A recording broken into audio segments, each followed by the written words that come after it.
Tayo po'y manalangin.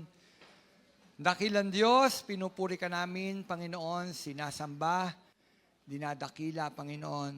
Salamat, Panginoon, sa pagkakataon, Panginoon, ay pinagkakaloob mo sa amin na kami nakalalapit, Panginoon, sa iyong harapan. Nakasasamba, Panginoon. At alam namin, Panginoon, nagbigay ito ng mabangong halimuyak sa iyong harapan, Panginoon. Ang aming mga papuri, ang aming mga pagsamba, Panginoon. Samahan mo kami, Panginoon, sa pakikinig namin ng salita mo, Panginoon. Gamitin mo ang iyong lingkod bilang daluyan ng mga salita mo, Panginoon. Salamat po, sa iyo po ang papuri, sa iyo po ang pagsamba, sa pangalan mo, Jesus, na aming Panginoon. Amen. Amen. Palakpakan po natin ating Panginoon. Pwede na po tayong makaupo, mga kapatid. Amen. Meron po ba ay mga Bible, mga kapatid? Sa first Friday po ng February, simulan na po yung ating online Bible study po. Yung mga hindi nakapasok po doon sa group, sabihin nyo lang po para pagka nagtumawag po doon, makasama kayo sa Bible study. Tuwing Friday na po yon, sisimulan natin sa unang Pebrero, unang Biyernes ng February po, online Bible study po. At lilimitahan po natin yung hanggang 30 minutes, promise. Promise, wag lang mapasarap. Amen. May mga Bible po ba, mga kapatid? Kung mayroon po, makibukas po kayo sa unang Tesalonica 5:15 po. Ang sabi po diyan, wag ninyong paghihigantihan ang gumagawa sa inyo ng masama. Sa halip, magpatuloy kayo sa paggawa ng mabuti sa isa't isa at sa lahat. Amen. Amen. Yan po ay may pamagat na be good. Sino po dito pag umaalis ng bahay po, nung bata pa kayo, sinasabi ng mga magulang ninyo, be good Be good. Magpaabait ka Po. Sino po madalas masabihan po niyan? Meron po ba? Di ba naririnig natin sa mga nanay natin noon yun? Be good, be good. Ang salitang be good o maging mabuti ay isang salita na nag-aanyaya sa atin ng magpakita ng kabutihan, awa at pagiging mapagbigay, matulungin para sa iba. Alam niyo mga kapatid, madaling magbalik ng kabutihan sa mabuti sa atin. Tama po ba? Pag mabuti sa atin, madaling mabilis tayong magbigay ng pagganti ng mabuti. Kaya lang, paano kung hindi mabuti yung ginagawa po sa atin? No? Sabi ko nga, madaling magbigay o magbalik ng kabutihan sa mabuti sa atin. Ngunit, hindi lahat ng tao ay nagpapakita sa atin ng kabutihan. Tama po ba yun? Ginawa nyo na ng mabuti, ginagawan pa kayo ng masama. Di po ba may mga ganun? No po? Hindi lahat ng tao ay nagpapakita sa atin ng kabutihan. Mas maraming tao ang nagpapakita sa iyo ng hindi kabutihan, kundi pananakit at pag-aabuso at hindi patas na trato. Minsan pa nga, hindi na tayo lalayo mismong sa tahanan, nagaganap yung mga bagay na ito. Di po ba? Yung hindi patas na trato. Hindi patas na trato, pang-aabuso, at pananakit. Pananakit ng damdamin, nagaganap mismo, minsan sa loob ng bahay. At minsan rin, sa loob ng simbahan.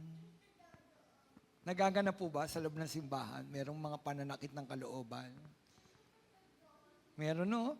Meron minsan, no? Minsan natitisod nga tayo, Natitisod. Ayoko nang dumalo dyan. Bakit? Nakakatisod.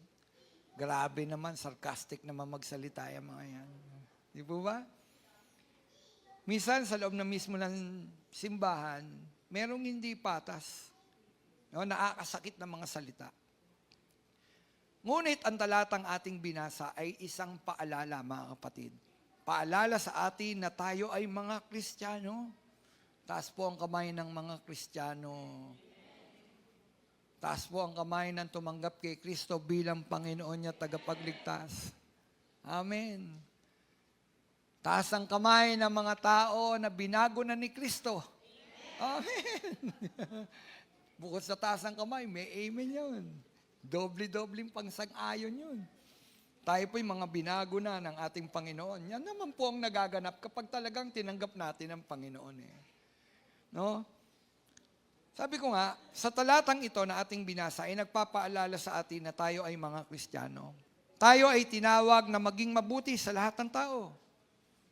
Patid, yan po ay tawag, pagtawag sa atin, no, ng ating Panginoon, na tayo ay maging mabuti sa lahat ng tao. At ito ay hindi madali, lalo na kapag tayo ay nasasaktan at nagagalit. Ngunit ang Diyos ay nag-uutos sa atin na magpakita ng kabutihan at pagmamahal sa lahat ng tao, kahit na sila ay kaibigan o kaaway. Sino dito ang may kaaway? Taas ang kamay. Wala. Magsabi ng amen.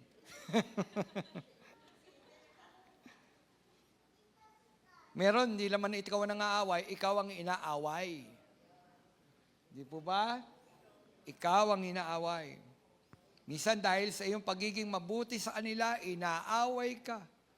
Pinagsasalitaan ka ng mga salita na hindi naman totoo. Di po ba? Nagaganap po ba yon? Yung pinagsasalita nga, ginagawang ka ng kwento, nagaganap po ito. Ano po? Ngayon, sabi ko nga, anong aral ang dala ng binasa natin sa unang Tesalonica?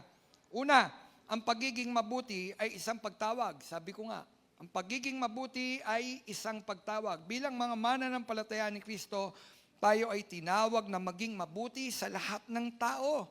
Hindi ka pipili ng tao na nagagawan mo ng mabuti, kundi lahat ng tao na nasa paligid natin, tinawag po ang mga mananampalataya upang gumawa ng mabuti sa mga taong ito.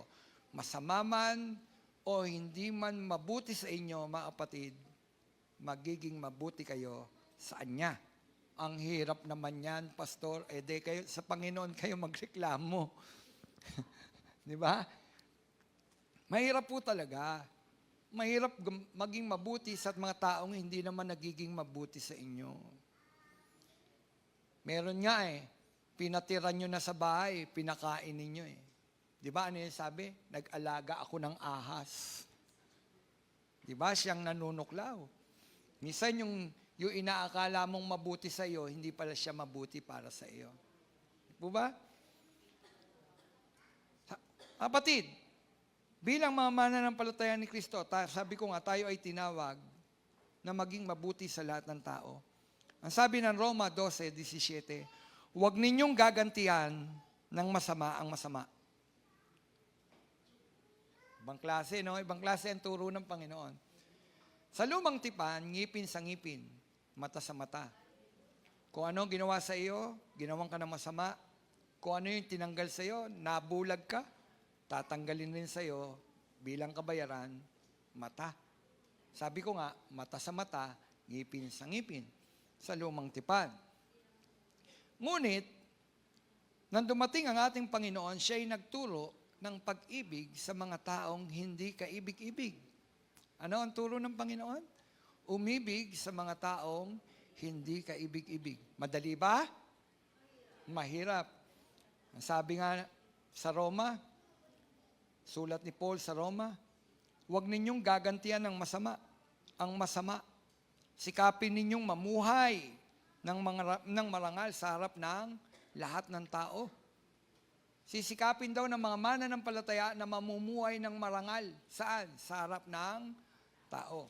Kapatid, isang kapitbahay ninyo, siyang makikita ninyo na hindi gumagawa ng mabuti sa inyo. At araw-araw ninyo silang makikita. Kapitbahay nga Di po ba? Kung ayaw mo dyan, kung ayaw mo nang makita yung kapitbahay mo na gumagawa sa iyo ng masama, lumipat ka ng bahay. Kung wala ka naman panlipat ng bahay, gastos yun. Anong gagawin mo? May turo ang Panginoon. Kung ginagawan ka ng masama, anong gaganti mo? Masama rin? Hindi. Tinawag ka nga Ibinukod ka nga tayo ng Panginoon para sa mga ganitong gawa So dapat makita sa mga mananampalataya yung salitang kabutihan. Kasi ang mga nakipag-isa kay Kristo, dumarating yung bunga ng Espiritu Santo. At kasama sa bunga ng Espiritu Santo, yung pagiging mabuti. Amen? Pagiging mabuti. Anong ibig iparating sa atin ng ating binasa? Una, huwag tayong maghihiganti. Kasi masama eh. Ginawan ka ng masama.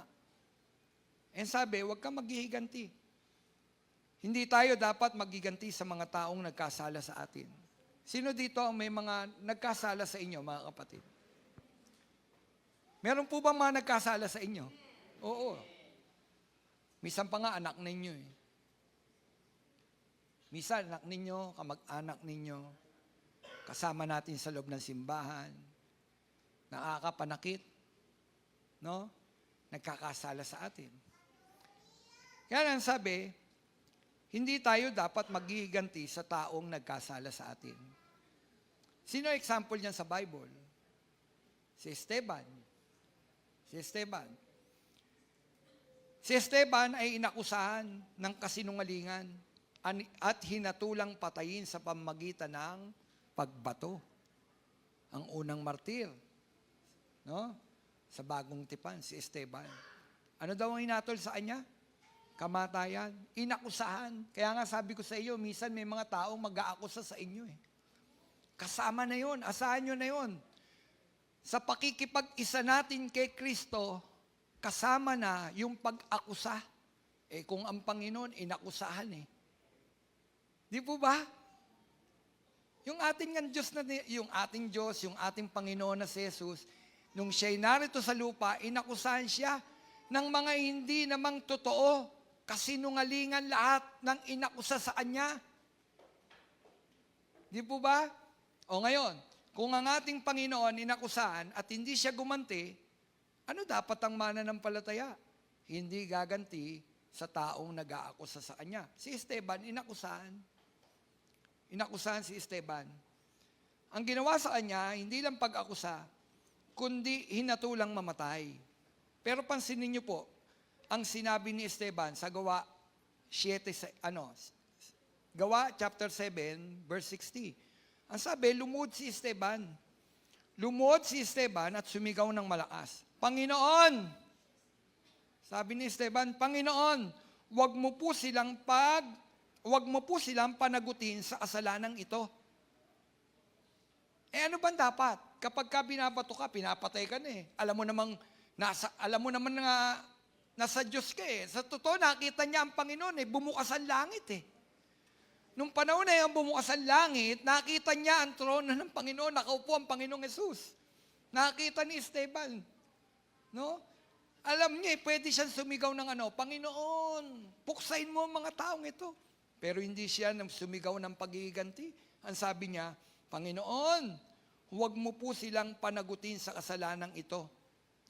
At pagkasabi nito, siya ay namatay. Alam niyo, yung pagsigaw na yon ni Esteban, na sinabi niya, wag mo po silang pananagutin sa kasalanang ito. Yan po ay salita ng isang taong inakusahan, ng isang taong pinagmalupitan, ngunit isang taong punong-puno ng pag-ibig sa kanyang puso. Amen? At alam niyo kung sino makagagawa niyan? Ang na kay Kristo. Hindi kayang gawin ng wala kay Kristo ang mga bagay na ito. Kapag nasa iyo ang Panginoon, magagawa natin ang bagay na ito. Yung kung ano yung sinabi ni Esteban, kayang lumabas sa ating mga labi. Alin? Yung pagpapatawad. Hindi paghihiganti. No, hindi paghihiganti, kundi salita ng pagpapatawad at pag-unawa. Sabi nga ni Esteban, Panginoon, wag mo na po silang panagutin. No, wag mo po silang panagutin sa kasalanang ito. At alam niyo kung sino naroon? Si Paul. Nung hindi pa siya pa si Saulo noon, ang manguusig ng mga Kristiyano, tuwan-tuwa si Paul. Kita ninyo? Nandun si Saulo noon, si Pablo. Tuntua siya, akala niya nalulugod ang Diyos sa ginagawa niya dahil pinagtatanggol niya yung kanyang reliyon, no? Yung kanyang reliyon na Judaismo.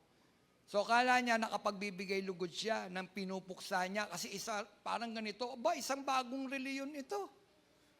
Kristiyano. No, si Kristo ang kinikilalang Diyos. So, akala ni Paul, nakapagbibigay siya ng kaluguran sa ating Panginoon. Ninahanting niya ang mga Kristiyano. Pinapapatay niya ang mga mananampalataya. Pinapasok niya ang bawat mga ganitong kagawain at pinagpapapatay niya ang mga mananampalataya ni Kristo. So dito, unang-unang na biktima si Esteban. Sabi ko nga, sa kabila na siya'y binabato, siya'y napasigaw ng Panginoon, wag mo na po silang panagutin sa pagkakasalang ito. Ito ay tahasang pagsunod ni Esteban sa mga aral ng Panginoon. Ano bang meron niyang kasabihan? Kapag binato ka ng bato, batuhin mo ng tinapay. Di po ba? Yan ay tahasang pagsunod ni Esteban sa aral ng Panginoon. Huwag mong gagantihan ng isang taong masama. Masama siya eh. Hindi niya nauunawaan yung kanyang ginagawa. Bakit? Wala nga siya kay Kristo eh. So wala sa kanyang nagkukonvict. Wala ang banal na espiritu sa kanya. Walang nagsasabi sa kanya na yung ginagawa mo ay masama. At wala siyang bunga ng Espiritu Santo na pagiging mabuti. Na kanino ang bunga ng Espiritu Santo ng pagiging mabuti? Nasa mga mananampalataya. Kapatid, ano aasahan mo kung wala siya kay Kristo? Ano aasahan mo? De paghihiganti. De paggawa ng masama. Amen? Yan. So ngayon, kapag ginawan ka ng masama, ang gagawin mo? Gantian mo? Hindi. So wala kang pinagkaiba. Sabi nga ng nanay ko sa akin, wala kang pinagkaiba. Ganun ka rin. No? Ganun ka rin. Bakit? Kasi kung ano yung ginawa niya, ginagawa mo rin. Wala kang pinagkaiba. Kahit minsan, mga kapatid, wala tayo sa katwiran. Si Esteban ba nasa katwiran? Nan siya ba'y binato? Nasa katwiran po ba siya? Oo, nasa katwiran siya. Pero tignan ninyo, sa kabila ng siya ay nasa katwiran, wala namang ginawang masama, binato po siya hanggang mamatay. Pero lumabas po sa kanyang bibig, hindi paghihiganti, hindi pagsumpa sa mga taong bumabato sa kanya. Di ba? Ang lumabas sa kanya ay pagpapatawad. Mga kapatid, sabi ko nga, may kasabihan, kapag binato ka ng bato, batuin mo ng tinapay. Ang bato ay simbolo ng masama. Binabato ka ng bato, yan ay simbolo ng masama o hindi tamang gawa. Habang ang tinapay naman ay simbolo ng kabutihan at pagpapatawad. Ano daw yung tinapay? Kasi binabato ka ng bato eh. Binabato ka ng lahat ng kasamaan. Lahat ng pag-aakusa. No? Binabato ka, yan ang simbolo ng kasamaan. O ngayon, sabi ng Panginoon, batuin mo naman ng tinapay. Ano naman ang simbolo ng tinapay? Ang sabi, ito'y sumisimbolo ng pagpapatawad. Pinakikita nito na mas okay ang maging mahinahon at magpakita ng kabutihan kaysa gumanti sa isang taong masama. Ano daw ang pinakikita? Pinakikita nito na mas mainam, mas okay maging mahinahon at magpakita ng kabutihan kaysa gumanti sa taong masama. Nasabi ko nga kanina, sinabi ng nanay ko sa akin, wala ka rin pinagkaiba. Gumaganti ka. Wala ka rin pinagkaiba. Sa pangkalahatan, ito ay pagtuturo ng pagpapatawad, pagtitimpi. Sino dito ang gustong kaya magtimpi? Mga kapatid, kaya niyo po ba magtimpi? Ha? Ito ay nagtuturo ng pagpapatawad, pagtitimpi, kahit hindi maganda ang trato o ginagawa sa iyo. Kaya, mga kapatid? Kaya po ba? Talaga? Kahit hindi maganda ang trato sa iyo?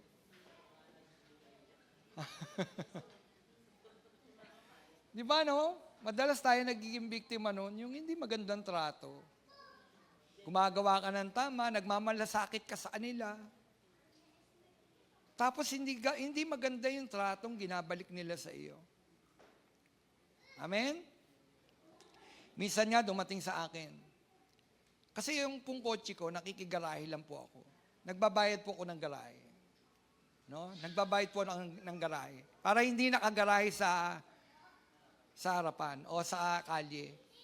Yung pong aking kotse, yung pong tagiliran, laging may tama.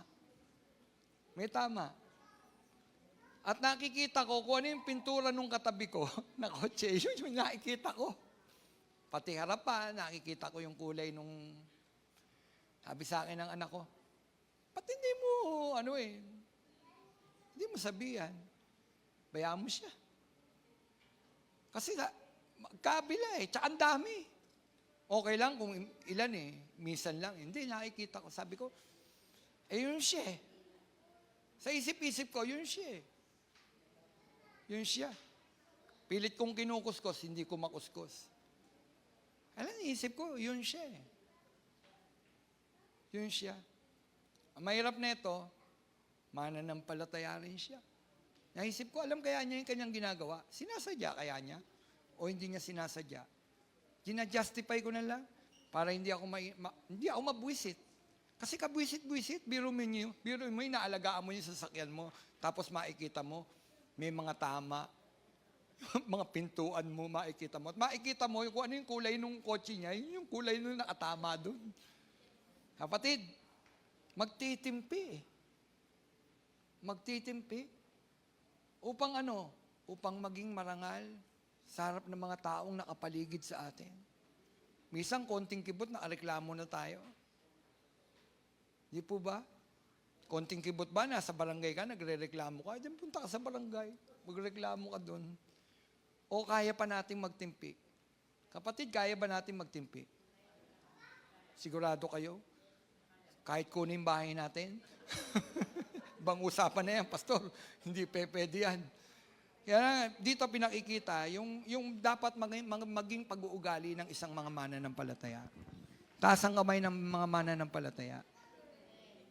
Mananampalataya po ba kayo?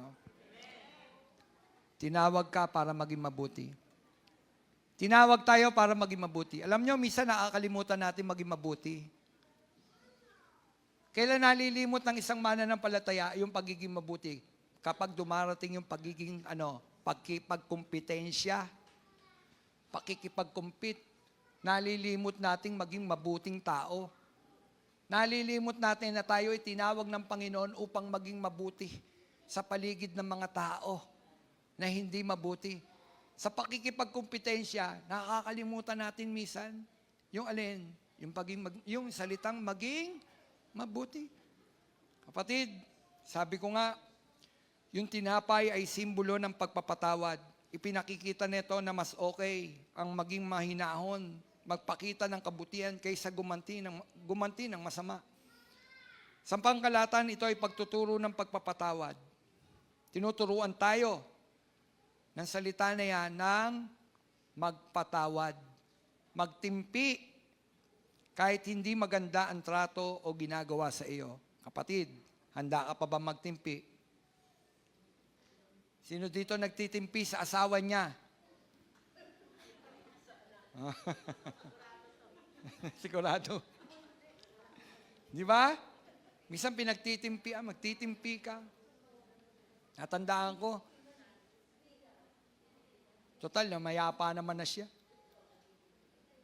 Nadaan ako, alam nyo, numero uno ako marites Kaya lang, nadaan lang naman ako. Nadaan ako doon sa aming, narinig ko nag-aaway ng mag-asawa. Aba, ang malakas ang boses yung babae. Ang lakas ang boses yung babae. Tapos ang sabi niya, ganito, pag hindi ka tumigil, yung babae nagsasabi, pag hindi ka tumigil, babaklasin ko mukha mo. Sa isip ko, ang tapang ng babae. Si lalaki, nagtitimpi siguro. No? Yung lalaki, nagtitimpi. Karaniwan, babae nagtitimpi. Hindi, lakas ang boses ng babae. Sabi, pag hindi ka tumigil talaga, babaklasin ko mukha mo. Sabi ko, kako, kapag nagkaroon ka ng asawang ganito. Pero di po ba? Kapatid, ang mga mananampalataya, hindi ganon. Hindi ganon.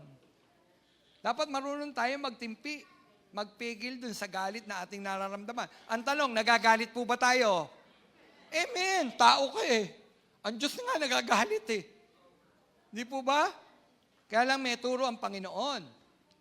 Kapag tayo'y nagagalit, ang sabi, pag nagalit, huwag lubugan ng araw ang inyong mga galit.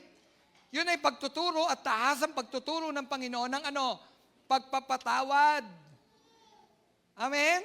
Ang sabi ng Panginoon, huwag lulubugan ng araw ang inyong mga galit. Kaya sa mag-asawa, dapat huwag matutulog ng ano? Nagagalit. Paano kung di ka na magising? Di ba? Yan ay pagtuturo sa atin ng pagtitimpi. Magtitimpi po tayo, mga kapatid. Pangalawa, itong pinakamahirap.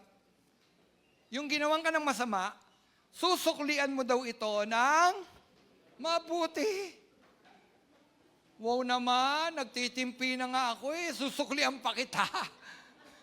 Wala ka nang binayad, susuklian pa kita. Suklian ng mabuti ang masama. Sa halip na magiganti, tayo ay dapat magbigay ng kabutihan sa taong masama. Alam niyo, mga kapatid, itong tinuturo po sa atin ngayon. Ito ay paghuhubog ng ating mga pag-uugali. Kasi ito inaasahan ng mga hindi mananampalataya na dapat makita sa mga mananampalataya. Ano daw? Paghuhubog ng ating mga pag-uugali. At kapag ginuhubog, masakit o hindi? Sabi nga nung nag-pray dito, Panginoon, sabi nga ni Sheila, di ba? Panginoon, kahit po masakit, yung mensahe, tanggapin po namin. Bigyan mo po kami ng utak. ng utak. Ng isip. Pagka hinuhubog ka, masakit. Kaya sabi ko, masakit yung mensahe. Bagamat, alam niyo itong mensahe ito, napaka-basic po yun ito. Napaka-basic. Ang babaw-babaw niyan, dali-dali unawain yan. Kaya lang, hindi lahat nakakaunawa dahil hindi ginagawa. Kapag hindi mo ginawa, hindi mo yan naunawaan, alam mo lang. So, alam mo lang. So, ang tanong, basic? Di ba? Sa amin nga sa STDC, nagkaroon ng back to basic. Back to basic. Eh bakit? Kasi parang ganito. Naghahanap na ng wala bang malalim na mensahe? Minsan naghahanap tayo ng malalim na mensahe, yung mababaw na mensahe, hindi pa nga natututunan. Hanap tayo ng malalalim na, yun nga pagtutuwid, hindi ka magpatuwid. O, kapag ka nagsalita sa iyo, kunyari mabait ka, pag talikod, gagawan mo siya ng sasaksain mo sa likod. O, ano tawag doon? Pag nakatalikod, backbiter? Backstabber? Nananaksak? No? O, sinasaksak. Kapatid, susuklian daw natin ng mabuti, yung masama. O, sino dito andang magbigay pa, magsukli, hindi naman nagbayad sa inyo, magsusukli kayo ng mabuti. Ang ibinayad na nga kasamaan, ang ibinigay na nga kasamaan, tapos ang isusukli mo daw, kabutihan. Paano susuklian ng mabuti ang masama? Yun ang tanong. Paano natin susuklian ng mabuti ang masama? Una, patawarin mo siya. Ano daw? Patawarin mo siya. Magpatawad ka. Bitiwan mo ang galit at pot. Kasi kapag tayo nagagalit, kapag hindi tayo nagpapatawad, una galit yan Pagkainis, naiinis ka. Tapos alam niyo kapag inaalagaan nyo yung pagkainis nyo, nagiging galit na yan. Kada makikita mo, galit ka sa kanya. Wala naman na siyang ginagawa, pero galit ka sa kanya. Susunod nung pagkapuot. Napupot ka na sa kanya. No? Ang sabi, bibitiwan mo daw yung galit at yung pot mo. Magpapatawad ka. Madali bang magpatawad? Madaling magpatawad kung okay lang o simple lang yung kasalanan ginawa sa iyo. Di po ba? Paano kung hindi simple yung ginawa sa iyo, madaling magpatawad? Hindi madaling magpatawad. Mga kapatid, hindi madaling magpatawad. Kaya lang sabi ng Panginoon, patawarin mo siya. Patawarin mo siya. Paano natin siya patatawarin? Sabi nga natin hindi madaling magpatawad. Paano natin maipapakita na tayo? Una, kailangan natin ipakita sa Diyos na nagpatawad tayo. Alam niyo kung paano? Panalangin. Panalangin. Doon mo umpisan. Ipanalangin mo yung taong masama. Kaya nga sabi, pagpalain mo siya. Biro mo, ginawan ka na ng masama. Sabi, pagpalain mo siya. Pagpalain mo. Ang sabi, ipanalangin mo. Ipanalangin mo ang taong nagkasala sa iyo. At hilingin mo sa Diyos na bigyan siya ng kapatawaran at pagbabago. Ano daw ihilingin natin? Kapatawaran at pagbabago. Panginoon, baguhin mo naman ang utak niya, baguhin mo naman ang isipan niya, baguhin mo naman ang pag-uugali niya, Panginoon. At yan lang naman talaga ang maigaganti natin sa isang taong masama, sa taong gumagawa sa atin ng masama. Ano yun? Gumanti sa pamagitan ng pananalangin. Ilapit natin sa Diyos, mga kapatid. Amen? Kaya ba natin ilapit sa Diyos? Ilapit mo sa Diyos. Pangatlo, huwag mo siyang hahatulan. Ginawa ka ng masama Huwag mo pang hahatulan. Huwag mo hatulan. Ano ibig sabihin? Ipaubaya mo sa Diyos ang paghusga. Amen? Yun, si Lord na ang bahala. Ipaubaya mo sa Diyos ang paghusga sa Kanya. Tandaan natin, hindi laging nananaig ang kasamaan. Hindi laging nananaig ang kasamaan. Sige, magbunyi ka ngayon. Akala nila naapi. Alam niyo po ba, malapit ang puso ng Diyos sa isang taong inaapi, inaakusahan ng mga hindi naman katotohanan. At yan ang magaganap lalo na sa huling araw. Ang tanong, nasa huling araw na ba tayo? Oo, may mag-aakusa nga daw sa inyo na ng mga bagay na kasinungalingan. Napawang kasinungalingan ang sabi. Ayan, sabi, ipaubaya natin sa Diyos ang paghuhusga. Dahil hindi laging mananaig ang kasamaan.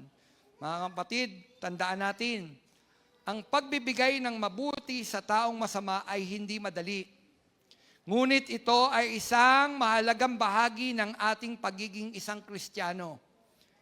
Sana magpakita pa tayo o magpakita din tayo ng pagpapakumbaba at kabutihan sa lahat ng tao kahit sila ay nagkasala sa atin.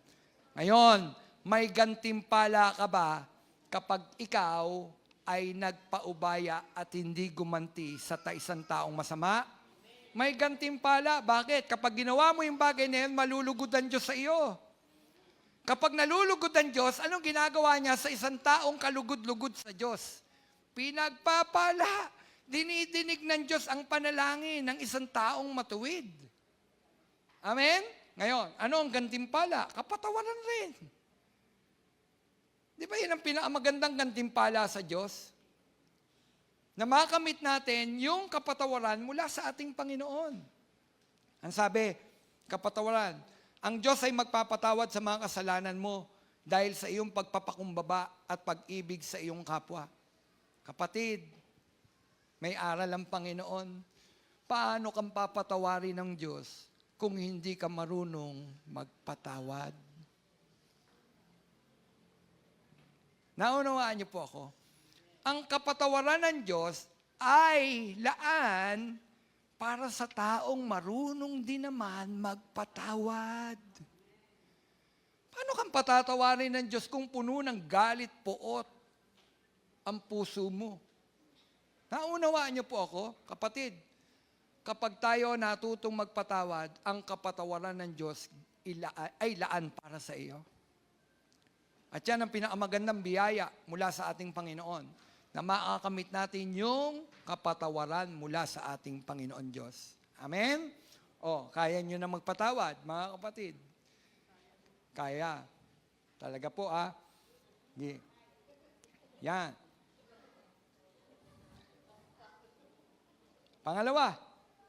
Pangalawang biyaya o gantimpala sa taong mabuti.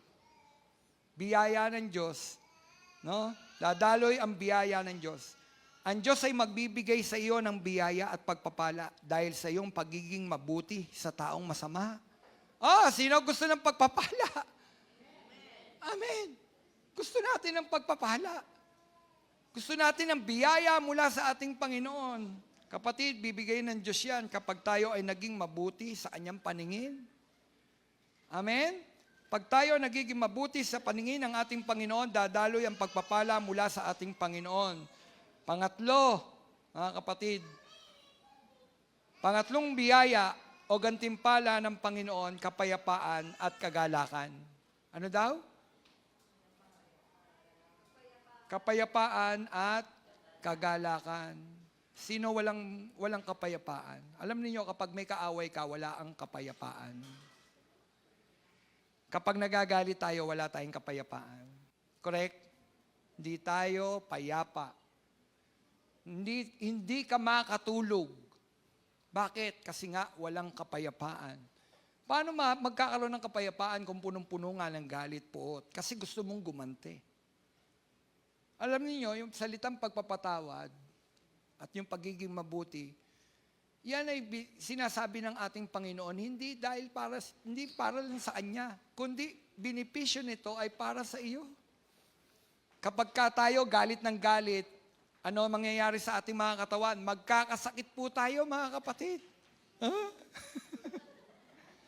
Magkakasakit po tayo. Tama? Pag na-stress ka, pag na-stress ka, sabi ng mga doktor, pag na-stress ka, lagi ka na-stress, nagiging active yung mo, cancer. Di ba? Cancer cell mo, nagiging active. At kita nyo, kapag galit daw ng galit, sabi? Nagiging active yung mga cancer cell. Kaya ang sabi, pag nagpapatawad, ang benepisyo para sa atin. Una, masarap ang tulog mo. Tama po ba? Masarap ang tulog mo. Pag ako, dumating sa bahay ng gabi, tapos nakahagap ako ng isang bagay na kainis-inis. No? Isang bagay na kainis-inis. Ang gagawin ko, ilalatag ko yung higaan ko, tapos matutulog ako. Hindi ko siya papansinin. Kinabukasan ko, ikikwento kay Belia. Bakit? Gusto ko makatulog. Kasi pag nagsalita ako noon, tuloy-tuloy na yon. Ginagawa ko na, pasok. Nakakuha niyo po. Kapatid, walang kapayapaan kapag tayo nagagalit. Wala kang peace of mind. Wala kang joy. Paano ka magkakaroon ng joy? Puno nga ng galit. Ano yung nandito? Yung galit at puot, yan po ay bunga ni Satanas. Di ba yung love, joy, peace, gentleness, bunga ng Espiritu Santo? Anong counterpart nun? Galit at puot. Hindi pagiging maibigin. Kanino ba galing yun? Sino may bunga nun? Si Satanas. Di po ba? Galit, puot. Nawawala yung kagalakan. Nawawala ang kapayapaan. Ang iyong puso ay mapupuno ng peace and joy kapag tayo ay nagpapatawad. Yan ang pinakamagandang regalo, biyaya mula sa ating Panginoon. Mayroon kang joy, kapayapaan. Kasi hindi ka gumaganti sa isang taong masama. Ano pa? Pang-apat, pag-ibig ng Diyos. Gusto niyo po ba dumalo yung pag-ibig ng Diyos? Di po ba? Sabi, yung pinakamagandang biyaya ay yung pag-ibig ng Diyos. Lalo kang iibigin ng Diyos Dahil sa iyong pagiging mabuti sa taong masama, lalo kang iibigin ng Diyos. Amen? Gusto niyo ba mararamdaman ninyo, mahal kayo ng Panginoon? Kapatid, biyaya yung gantimpala ng Diyos yun. Yung pag-ibig niya, madarama natin bawat araw. Paano? Paano? E di maging mabuti ka. Maging mabuti sa taong hindi kaibig-ibig. Ibigin mo pa rin. Panglimang gantimpala, kapag tayo ay maging mabuti sa taong masama, iingatan ka ng Diyos. Di ba? Yung pag-iingat ng Panginoon naroon. Kasi bakit mabuti kang tao? Mabuti kang tao, hindi ka gumaganti sa isang taong masama. Siya mag-iingat sa iyo. Gagabayan ka niya, hindi ka niya pababayaan. Kahit nandun ka sa parang panganib, no? Andyan ang Diyos. Sasamahan ka lagi ng Panginoon. Bakit? Kasi nga mabuti kang tao. Mabuti kang Kristiyano. Iingatan ka ng Diyos sa mga taong masama. Iingatan ka ng Diyos sa taong masama. Ang tanong, marami bang taong masama? Marami. Pero iingatan ka ng Panginoon. Ipagtatanggol ka ng Panginoon. Sa totoo lang, hindi mo kailangan ipagtanggulan sarili mo kapag alam mo nasa Diyos ka. Ano daw? Hindi mo kailangan ipagtanggol ang sarili mo kung alam mong nasa Diyos ka. Kapag pinagsasalitaan ka ng hindi tama, ang Diyos ang magtatanggol sa iyo. Biruin mo yun, ang Diyos ang tagapagtanggol mo. Oh, sino ang laban sa iyo? Kung ang Diyos ang tagapagtanggol ko. Kapatid, iingatan tayo ng Panginoon sa mga taong masama. Kaya huwag kang gaganti sa taong masama. Pang-anim, malapit na po tayo matapos, mag-uuwian na po tayo mga kapatid. Maginawang buhay. Yan ay biyaya ng Panginoon sa taong mabuti. Sinong gustong guminawa ang buhay? Amen. Malas. Ang galit at puot. Humaad lang yan sa biyaya. Naunawaan niyo ako? Yung pakikipagkompetensya, humaad lang yan sa biyaya. Sabi ko nga kanina pag nakikipagkompetensya ka, nakakalimutan mo yung salitang kabutihan, pagiging mabuti. Kasi nakikipagkompete ka. Paano dadalo yung biyaya ng Panginoon? Masaganang buhay. Oh. Halimbawa, nasa opisina ka, gusto mong ma-promote. Gagawan mo ng kwento yung isang tao para hindi siya ma-promote at ikaw ang mapansin. Oh, tapos kilala kang mananampalataya. Tama ba yun? Kalulugdan ka ba ng Panginoon? Hindi ka kalulugdan ng Panginoon at hindi dadalo yung biyaya ng Panginoon. Kapag nananapa ka ng tao, naunawaan niyo ako? Hindi dadalo yung biyaya ng Panginoon. Gusto natin na magginawang buhay, kapatid, maging mabuti ka sa taong masama. Natandaan ko, meron kaming tindahan noon. Yung mga mamimili namin, hinaharang ng kabilang nagtitinda, bagong nagtayo ng tinda. Pareho ng tinda namin. Hinaharang nila. Pero nyo, ambush. Tapos, para makabili sa amin, sa iba dumadaan. Iikot. Tapos sabi kay Belia, ate, pasensya ka na. Kung minsan nabibili kami sa kanya, iiyak kami sa kanya eh. Bigla umiyak si Belia sa akin. Sa akin, di sila naiiyak. Nakuha niyo ako. Ba't ganun sa akin, di sila naiiyak? Kaya lang, dadaloy ang biyaya kung hindi ka gaganti. Ba't mo gagayahin sila? Gawang masama yun. Bakit mo aambusin? Ayaw nga sa tinda mo, aambusin mo. Dito ka, pares lang naman yan. Mas masarap dito. Hindi. Kapag nasa Diyos ka, ang Diyos ang magpapasarap doon sa tinda mo. Ang Diyos ang maglalagay ng mga mamimili. Maging mabuti ka. Maging tapat tayo. Amen?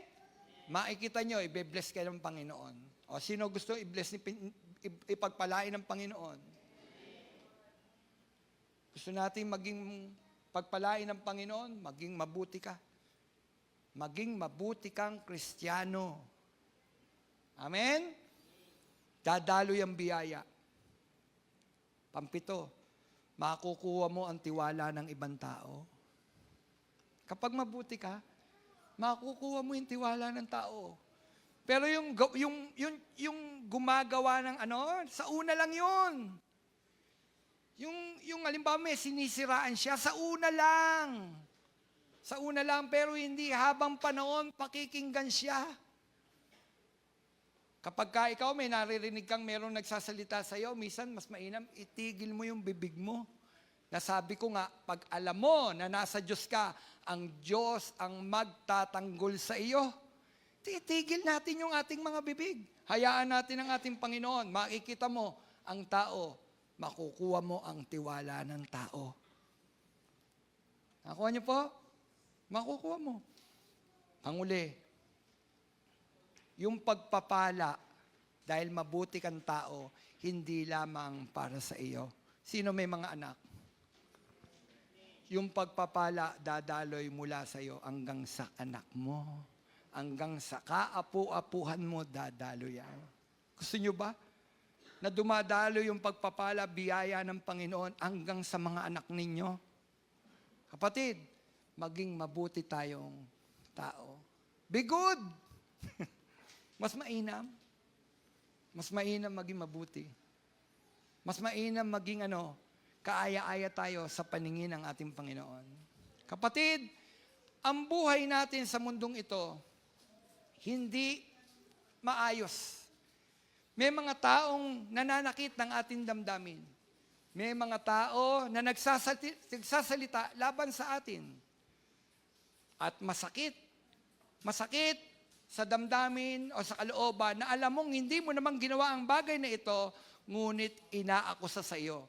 Ngunit tandaan natin, maging ang ating Panginoon Diyos na si Kristo, ang ating Panginoon, inakusahan, ngunit hindi gumanti sa taong masama.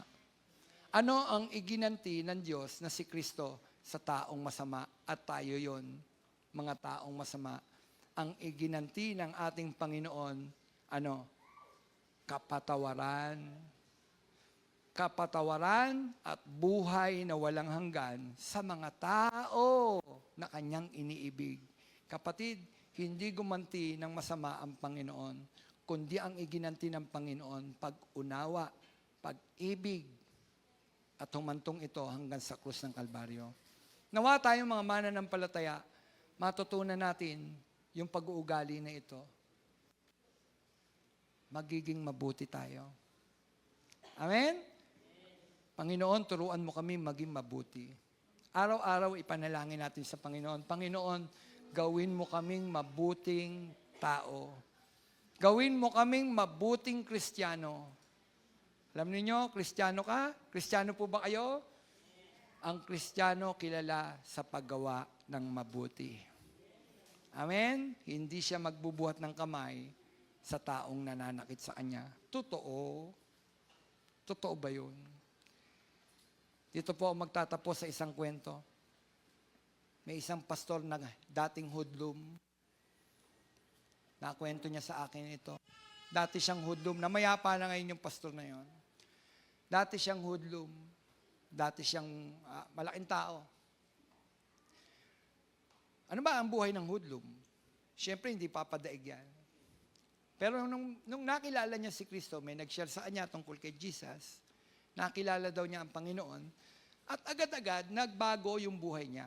Mula sa pagiging hoodlum, binago ng Panginoon yung kanyang buhay. Siya'y driver ng jeep. At bilang driver ng jeep, angkas-angkas niya yung kanyang asawa, yung kanyang kabiyak. Biyaheng monumento, Malanday. Hindi pala mula, Baklaran, Malanday. Angkas-angkas niya yung kanyang asawa. Yung asawa niya tagakuha ng bayad. Minsan daw nagkaroon ng diskusyon sa jeep, may sumakay na mga masamang tao. Hindi hold up. Hindi hold up. Alam niyo, nagkaroon sila ng hindi pagkakaunawaan at nagkaroon ng hindi magandang yung parang diskusyon, parang ganun. Siguro hindi ka pabayad. Ba't ka ba? Hindi ka pabayad. Alam niyo, nung panahon daw na yon, ang sabi niya, imbis na siya ang saktan, ang sinampal yung asawa niya. Wow! Sabi niya, dati kong ganito Dati kong masama gagantihan ko ng ganun. Alam niyo mga kapatid, nung panahon na yon, umiiyak yung kanyang asawa na umuwi sila. Kasi ang sinampal yung asawa Hindi gumanti yung pastor. Hindi siya gumanti. Ang sabi niya, binago na ako ng Panginoon. Binago na ako na. Alam niyo mga kapatid, hindi naging madali yun. Bakit? Pagdating sa bahay, ang sabi ng asawa niya, hindi mo man lang ako pinagtanggol. Hindi mo man lang ako pinagtanggol. Kaya lang, nung panahon na yon, kailangan niya daw manindigan. Kung yung gumawa sa kanya ng masama, gagantihan rin ba niya ng masama? O gagantihan niya ng pananahimik at pag-unawa? Ako, nung marinig ko yon, hindi ko naunawaan Sa totoo, aminin ko, nung narinig ko yun, hindi ko naunawaan. Sinabi ko sa sarili ko, kung sa akin yon, asawa ko sinaktan sa harapan ko, baka hindi gano'n ang mangyari. Kaya lang, who knows, sana naman wag mangyari sa akin. Na yung aking mahal sa buhay, sa harapan ko, sasaktan. Naunawaan niyo po ako. Kaya lang mga kapatid, ang mga naunang Kristiyano, sa harapan nila, pinapatay ang kanilang mga anak. Huwag naman sana sa atin. Dahil hindi natin alam. Kaya lang mga kapatid, tinuturuan tayo ng Panginoon. Hindi nga sampal. Minsan salita lang at akusa ang naririnig natin. Di magpatawad tayo. Sa ganung paraan, unti-unti, makikita natin, binabago ng Diyos yung antas ng ating pagpipigil sa ating mga sarili. Dati tayong mga nagiging, ano ginawa mo? Sinampal mo ko, sasampalin din kita. Minura mo ko, mumurahin din kita. Di po ba?